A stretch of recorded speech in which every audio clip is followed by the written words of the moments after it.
Selamat datang kembali. Anda sudah berbagi nih beberapa kutipan menarik dari The 48 Laws of Power. Bukunya kan terkenal blak-blakan ya soal dinamika kekuasaan. Betul sekali. Nah, hari ini misi kita gitu ya, mau menyelami beberapa prinsip kunci dari sana. Gimana reputasi bisa jadi senjata, terus kenapa aksi itu seringkali lebih ampuh dari kata-kata, dan kapan sih keberanian itu penting? Siap, kita bongkar ini?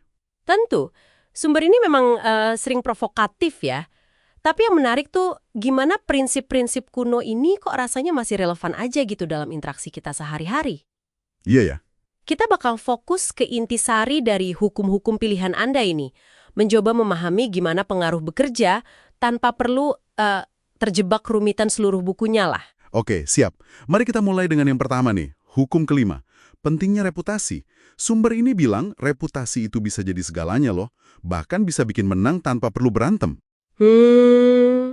Contohnya kisah Jenderal Chuko Liang di Tiongkok kuno. Ini menarik banget sih. Oh iya, kisah 3 kerajaan. Itu memang penuh strategi cerdik ya.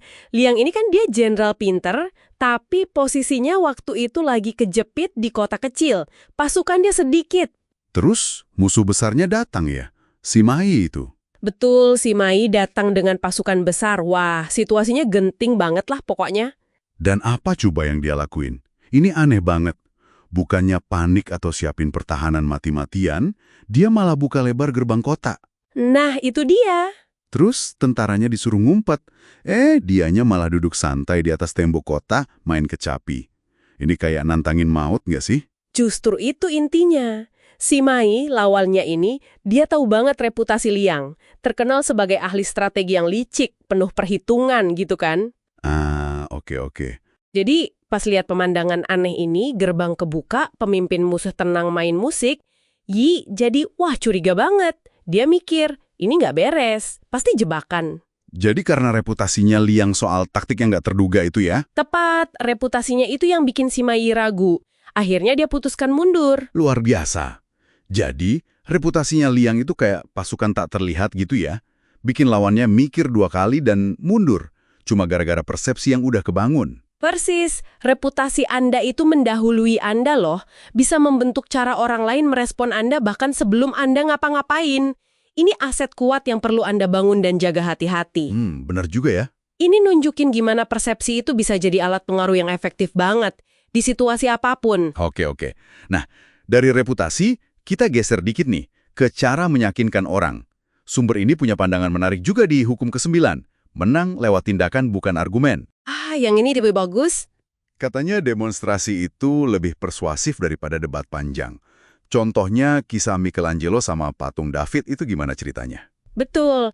Jadi setelah Michelangelo selesai bikin mahakarya David itu, Piero Soderini, wali kota Florence waktu itu, datang lihat. Terus? Dia kritik, bilang hidung patungnya kok kayaknya kegedean. Wah, seniman dikritik itu pasti kesel ya. Tapi Michelangelo gimana?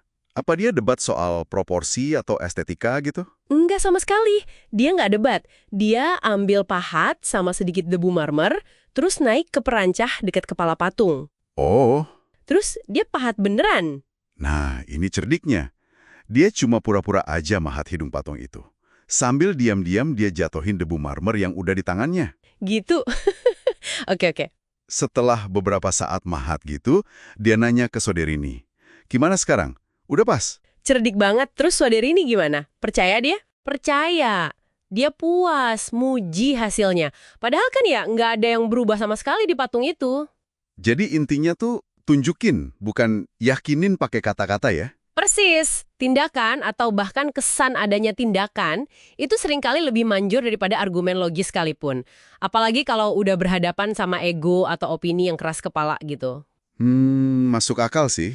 Ini bukan berarti argumen nggak penting ya, tapi kadang nunjukin bukti nyata atau kemauan buat menyesuaikan, walaupun cuma sedikit atau pura-pura, itu bisa motong jalan buntu perdebatan. Jadi buat kita nih, mungkin artinya nunjukin prototipe ya, daripada cuma presentasi doang.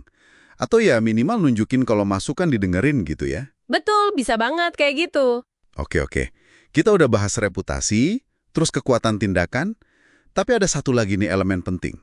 Keberanian. Hukum ke-28. Ya. Keberanian. Ini menekankan pentingnya bertindak dengan berani. Katanya, keraguan itu nular dan bahaya. Gimana tuh penjelasannya? Ya, sumber ini berargumen kalau keberanian itu menarik perhatian dan kekaguman. Orang kan cenderung ngikutin mereka yang kelihatan yakin dan tegas, ya kan? Iya sih, benar. Sebaliknya, keraguan itu malah bikin nggak percaya, bikin lumpuh. Katanya lagi, kesalahan yang lahir dari keberanian itu seringkali masih bisa diperbaiki.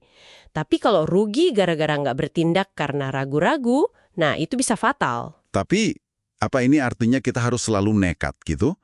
Contoh Lola Montes yang disebut di sumber ini kan katanya keberaniannya malah jadi bumerang juga. Nah, tepat. Itu peringatan pentingnya. Keberanian itu disebut sebagai alat taktis, bukan strategi permanen. Harus tahu kapan pakainya. Maksudnya gimana tuh? Penari abad ke-19, dia kan naik daun banget karena keberanian yang luar biasa. Sampai bisa mempengaruhi raja loh. Wow, Tapi keberaniannya itu nggak terkendali. Sering jadi provokatif, nyari gara-gara. Nah, itu juga yang akhirnya bikin dia jatuh. Jadi kuncinya ya keseimbangan. Oke, jadi keberanian perlu dipadu sama perhitungan ya. Menarik-menarik. Jadi, dari 3 hukum ini, reputasi sebagai perisai, tindakan sebagai bukti, dan keberanian sebagai momentum, kita bisa lihat polanya ya, gimana pengaruh itu bekerja. Benar. Dan ini bukan cuma soal kekuasaan besar aja kan ya, tapi juga di interaksi kita sehari-hari. Tepat sekali. Memahami dinamika ini tuh bisa bantu Anda menavigasi berbagai situasi dengan lebih sadar.